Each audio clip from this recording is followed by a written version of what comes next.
ये पहले से रोकने में लगी थी। ये रिश्ता क्या कहलाता है कि आने वाले एपिसोड ज़बरदस्त होने वाले हैं। आने वाले एपिसोड में आप देखेंगे कि वहाँ एक लड़का अबीरा को कहता है ये ऐप ज़बरदस्त आई है, आपको अपने प्यार से मिलाती है। अबीरा कहती है हाउ डे यू, कोई ऐप भी अपने प्यार से किसी को मिला सकती है। तो अरमान कहता है कुछ लोग इस ऐप की पता नहीं क्यों बुराई कर रहे हैं, ऐप तो ऐसी है। तो अबीरा कहती है तुम मुझे कह रहे हो ना अरमान।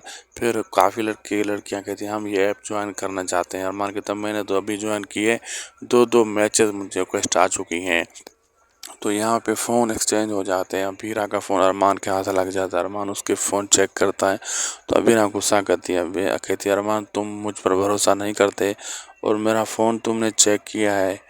अब आगे देखना मज़ेदार होगा क्या क्या होने वाला है। वीडियो अच्छी लगी तो लाइक शेयर सब्सक्राइब करना ना भूलिएगा।